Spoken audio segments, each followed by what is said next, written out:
The chandeliers sparkled above me, throwing golden light over the ballroom. Laughter, chatter, and the clinking of champagne glasses filled the air. My sister's wedding was meant to be her night, but somehow, as always, my mother managed to turn it into a show. A cruel, humiliating one. I stood by the edge of the crowd, dressed in a dark emerald gown that hugged my figure. My hair was done perfectly, my makeup subtle but striking. People glanced at me occasionally, not because I was the bride, but because I was Clara, the one who had built her name, her fortune, her life without needing anyone. My BMW, a limited edition beauty worth $650,000, sat outside in the parking lot, polished to perfection. It wasn't just a car, it was a symbol of my independence. I worked for it, sweated for it, and earned it without borrowing a cent. The ceremony ended with cheers. My sister, glowing in her ivory gown, clutched her husband's arm as guests swarmed them with congratulations. I stayed behind, watching, sipping my champagne. And then, my mother's voice pierced through the crowd. "Clara!" she called, smiling wide, her voice echoing over the microphone she had snatched from the DJ. "Come here, darling." I froze. Everyone turned their heads toward me, curious. I walked slowly, forcing a polite smile.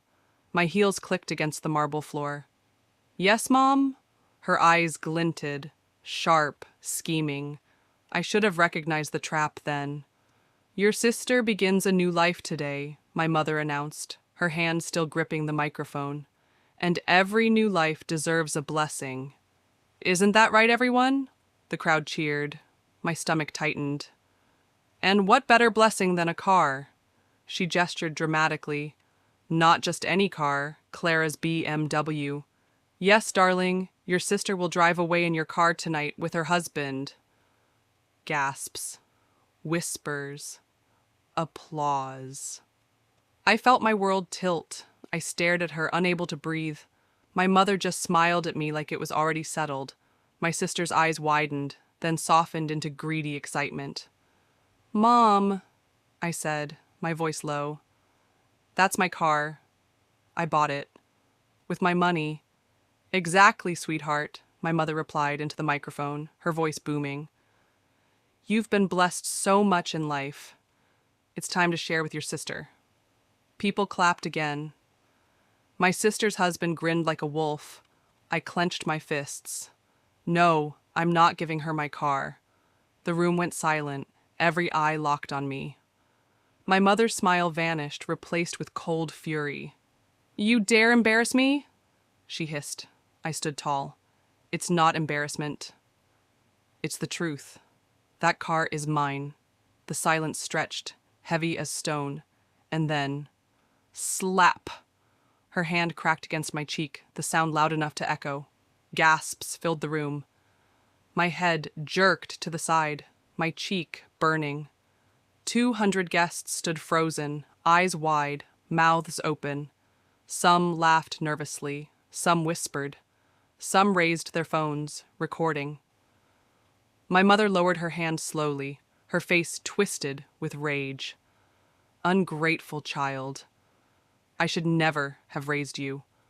I swallowed hard, my chest burning with humiliation. Tears pricked my eyes, but I refused to let them fall. I turned without another word. I walked past the tables, past the gawking guests, past my sister's smug smile. I walked straight out of that ballroom. My heels echoed in the hallway like gunshots. I stepped outside, the cool night air slamming into me, but it wasn't enough to cool the fire inside my chest. I unlocked my BMW, slid inside, and gripped the steering wheel so tight my knuckles whitened. The humiliation replayed in my head, the slap, the whispers, the stares. That was the moment I decided. If my mother wanted to destroy me in front of 200 people, I would destroy her in front of the whole world. This wasn't just about a car anymore. This was war. The engine purred as I started my BMW, but for the first time, I didn't feel the usual pride. My reflection glared back at me in the rearview mirror, my cheek still red from her slap. I wanted to scream. I wanted to drive until the city disappeared, until my mother's voice was nothing but a bad dream. But no, running wasn't in me. Not anymore. I rested my forehead against the steering wheel, closing my eyes. Flashes came back, my mother saying, "Why can't you be more like your sister?" When I got my first promotion, my mother pretending not to notice when I bought my first house, alone, with no help from her. The time she refused to attend my graduation because your sister's recital is more important. It all came rushing back, every little cut, every little way she made me bleed without lifting a knife. And tonight, she'd humiliated me in front of 200 witnesses, my colleagues, my business partners, people who looked up to me. I sat up straight. My tears dried before they even fell. This wasn't just personal anymore. This was public. And that meant my revenge had to be public too. I didn't go home that night. Instead, I drove aimlessly, city lights flashing like broken promises. At a red light, I spotted something that made my lips curl into the faintest smile. A billboard. It read, "Weddings are temporary. Reputations are forever." An ad for some PR firm. Reputation. That was it. My mother had power, yes, but not because of money. It was reputation. In the community, in the circles she moved in, she was the perfect mother, the glamorous host, the respectable woman who raised 2 daughters. And she had tried to destroy mine with a single slap. But what happens when her reputation burns? I pulled into a late-night cafe, ordered the strongest black coffee, and opened my laptop. The wedding was already online. Clips of me standing on stage, refusing, my mother's slap ringing out. Twitter hashtags were forming. Hashtag wedding slap. Hashtag ungrateful daughter. Hashtag rich family drama. Perfect. The world loved drama. I'd make sure they got the whole show. By dawn, I was sitting in my penthouse, surrounded by files, old photos, documents, emails, receipts. Not literal receipts, but evidence. Because here's the thing, I knew my mother's secrets. She wasn't the angel everyone thought she was. I remembered the shady charity she ran that never seemed to report where its donations went. I remembered the business trips that lined up suspiciously with her male friends' vacations. I remembered the housekeeper she fired for stealing, though I was sure it was because the woman had caught her red-handed with money from Dad's safe. Secrets, scandals, lies, they were all there. My mother wasn't just cruel. She was dirty, and I was going to bring it all to light. But not yet. Revenge wasn't served in anger. It was served in precision. The next day, my phone exploded with messages. "Clara, are you okay? I can't believe your mom did that." It's all over the internet. I ignored them all, let them talk, let the world laugh at me, because while they laughed, I was building something bigger. At noon, my sister called. "Clara," she said sweetly, her voice dripping with the arrogance of a woman who just gained a husband and was about to gain a car. "You were really dramatic last night. You embarrassed Mom." I said nothing. "And, well, Mom says you'll come around. She says you'll give me the BMW as a peace offering." That was it. I laughed, a sharp, bitter laugh that startled her. "You want my car?" I asked. "Yes," she said quickly, "you don't need it. You can buy another one." But it would mean so much to me. I could practically see her smug smile through the phone. "Take it," I said. "Silence." "Wait, what?" "You heard me," I said coldly. "Take it. Drive it. Flaunt it. Do whatever you want." She squealed. "Clara, I knew you'd come around." "I'll pick it up tonight," I hung up before she could say another word. Because I wasn't giving up. I was baiting her. That evening, I handed her the keys myself. She hugged me like she'd won. My mother stood nearby, her victorious smirk plastered across her face. "Good girl," she whispered to me as my sister drove away in my car. I didn't reply, because what she didn't know, what neither of them knew, was that my BMW wasn't just a car. It had trackers, hidden dash cams, a system connected directly to my devices. Everywhere my sister went, I'd know. Everything she did in that car, I'd see. And if she crashed it, if she flaunted it, if she bragged about it, I'd be recording. Evidence. Proof. Seeds of her downfall. That night, I poured myself a glass of wine and opened my laptop. The videos from the car's hidden cameras flickered onto my screen. My sister was already in the driver's seat, laughing with her new husband. She was saying something like, "Clara's so pathetic. Can you believe she actually gave it up?" Her husband laughed. "Your mom was right, she's weak." Always has been. My jaw tightened. Weak. They had no idea who they were dealing with. I leaned back in my chair, sipping my wine, the city lights glowing behind me.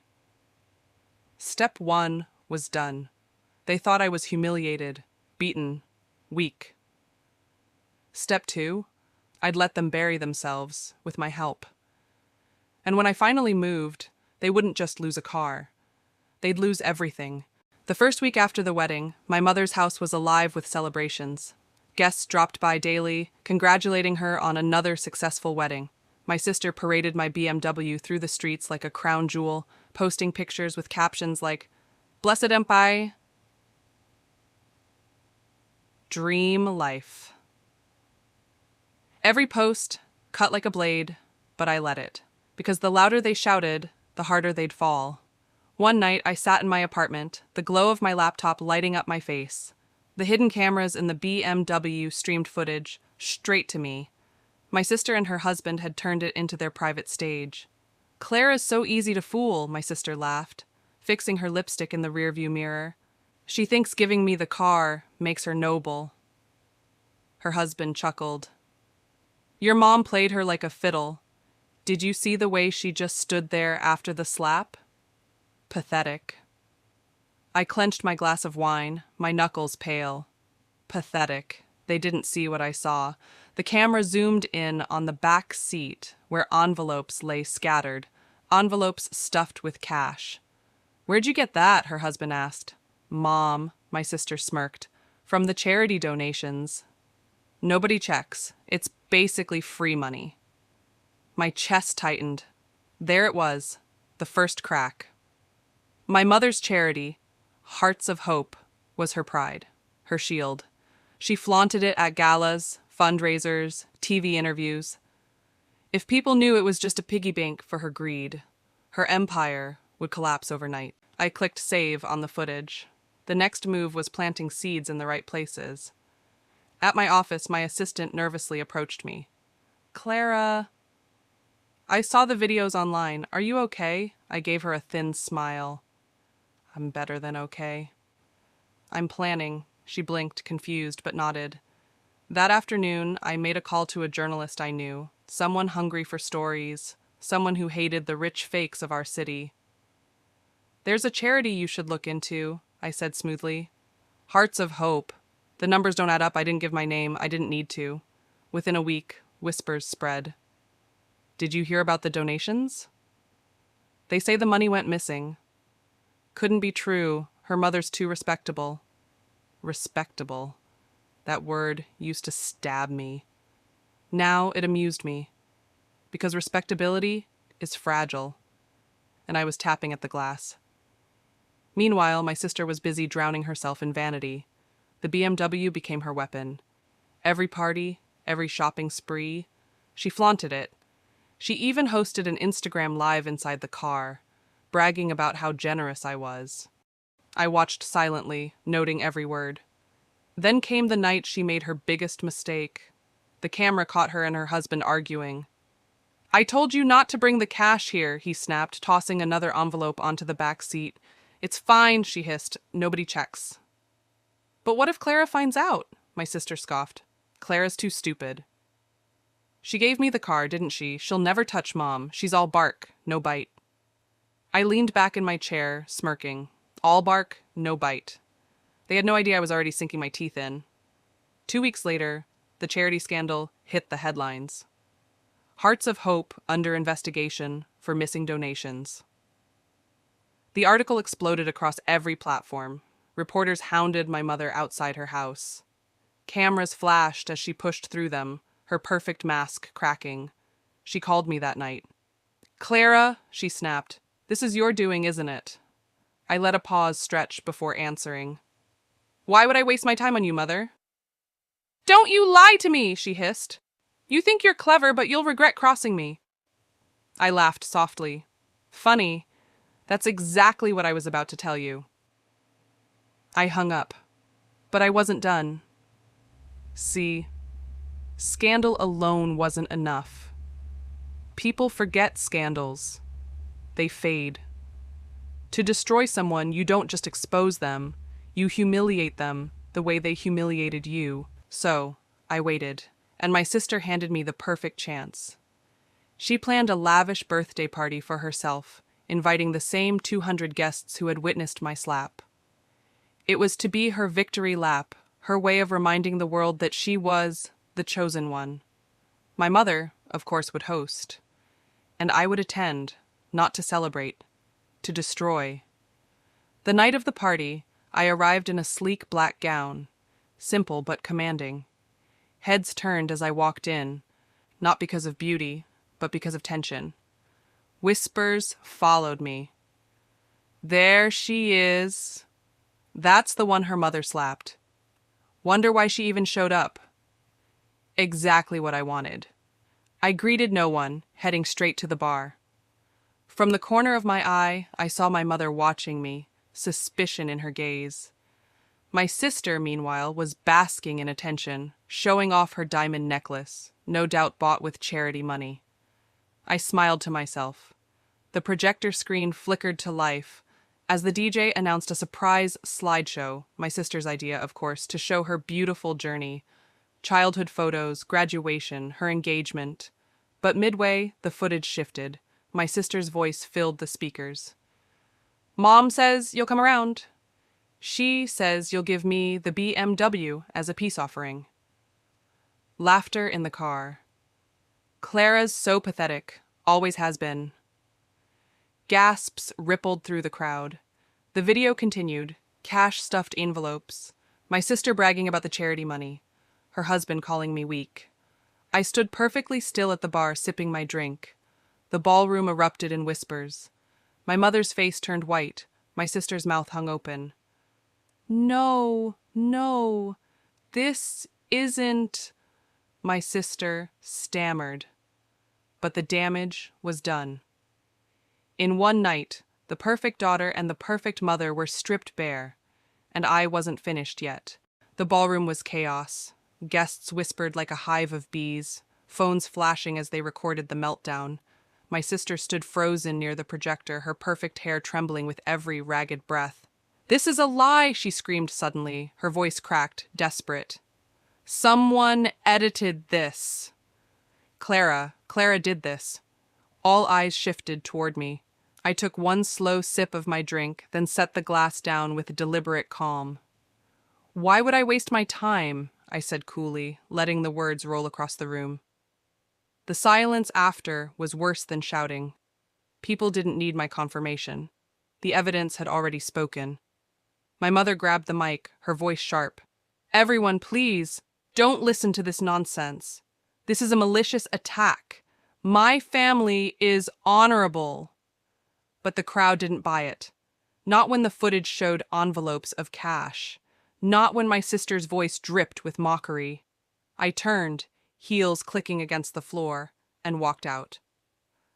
I didn't need to stay. The bomb had already gone off. The fallout was immediate. The next morning, headlines blared across every screen. Socialite family exposed at daughter's birthday bash. Charity fraud scandal. deepens as video surfaces. BMW bride mocked her sister, now mocked by the world. Clips from the party flooded social media. People didn't just question my mother now, they laughed at her. Memes spread like wildfire, my sister clutching cash, my mother screaming into the mic, captions like, "Charity Queen" and "BMW Scandal." Their empire of respect crumbled, brick by brick. By the end of the week, my mother's charity sponsors began pulling out.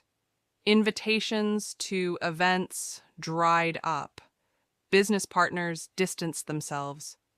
One evening, I sat on my balcony with a glass of wine, watching the city lights, when my phone buzzed. It was my sister.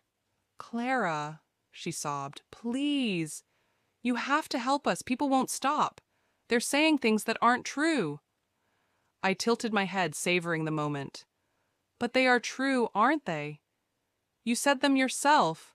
"I didn't mean it," she cried. "You don't understand.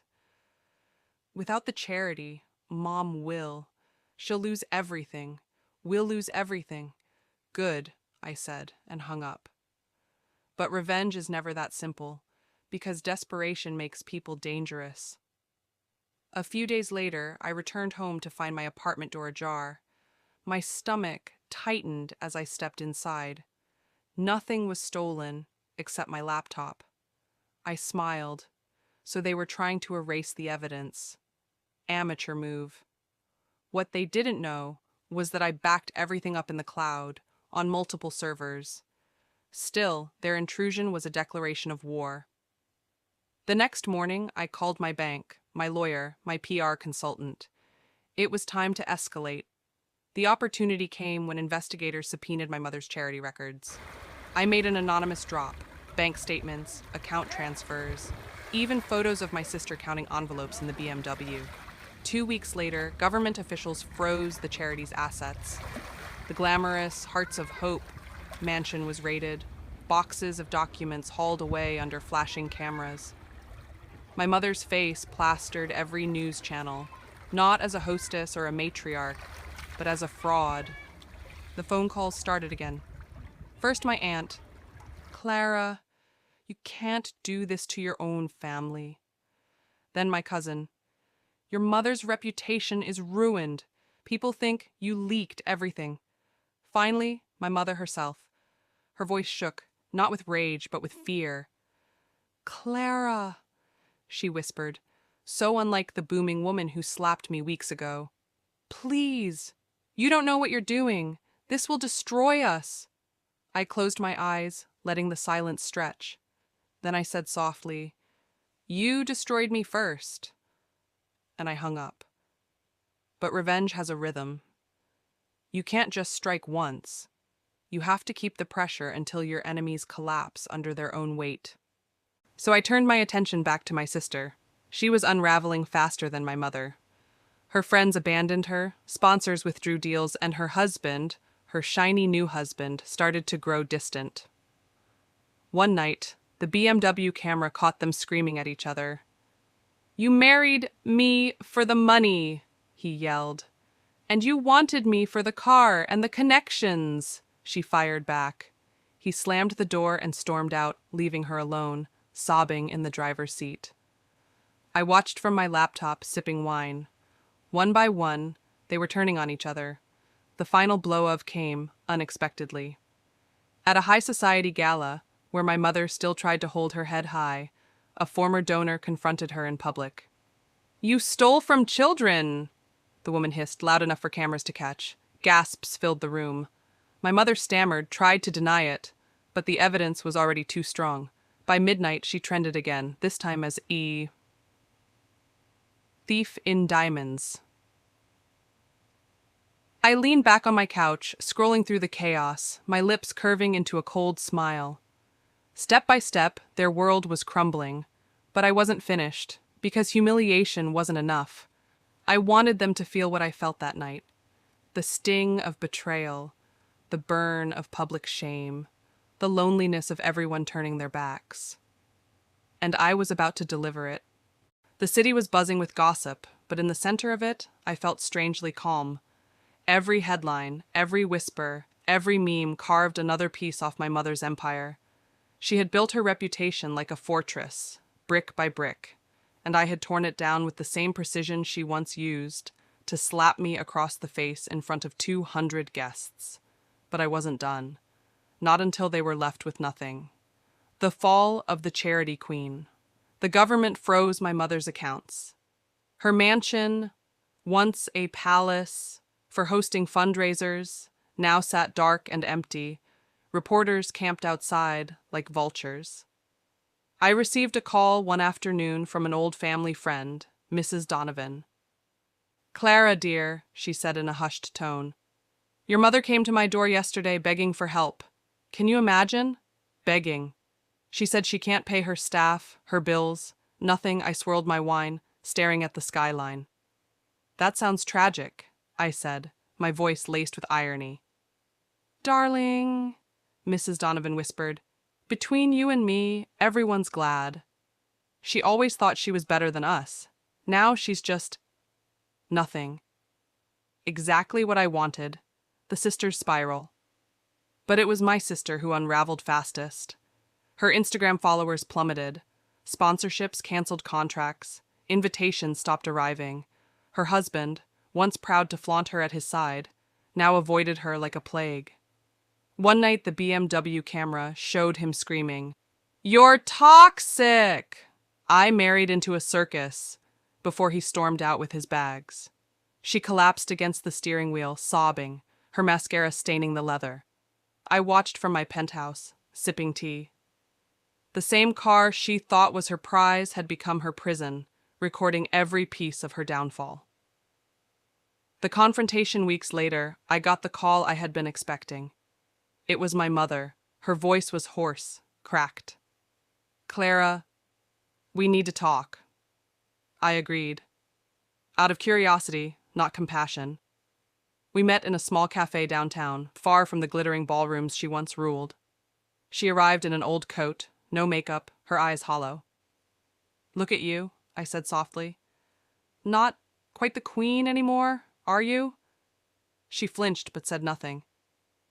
"Clara," she began, her voice trembling, "I know you hate me, but we're still family. Please, help us." I raised an eyebrow. "Family?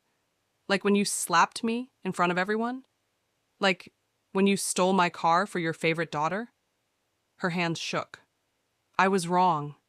I see that now, but we've lost everything. Your sister, she's falling apart. Her voice cracked. "I can't bear it." I leaned forward, lowering my voice. "You can't bear it?" I bore it my whole life. The neglect, the comparisons, the slap, the humiliation. You ruined me in public, and now I've ruined you. Her eyes brimmed with tears. "So, this is revenge?" I smiled coldly. "No, this is justice." I stood, leaving her with the bill she couldn't pay. The public execution. The final act came at a charity gala, not hers, of course, but one run by real philanthropists. I was invited as a guest of honor for my contributions. The irony was delicious. As I stood on stage, delivering my speech about true charity, accountability, and integrity, cameras flashed, reporters scribbled, the audience applauded. And in the crowd I saw them, my mother seated in the back, her once elegant posture slumped. My sister beside her, eyes swollen from crying, clutching her cheap handbag like it was all she had left. They had been invited not as guests, but as examples, living, breathing warnings of corruption. The humiliation was complete. The ashes. In the weeks that followed, bankruptcy swallowed them whole. The mansion sold, the cars repossessed, the jewelry pawned. My sister's husband filed for divorce, leaving her stranded in a rented apartment. My mother, stripped of her title and her pride, disappeared from social circles. I didn't hear from them again, not directly. But sometimes, at night, I'd see online clips of them. Blurred paparazzi shots of my mother in supermarket aisles, or my sister trying to sell makeup on live streams to a handful of viewers. Shadows of who they once were. Epilogue. One evening, I returned to the same ballroom where my humiliation had begun. Another wedding was being hosted, another glittering celebration. As I stood there, a guest beside me whispered, "Remember the BMW scandal? That family vanished. But Clara, she rose higher than ever."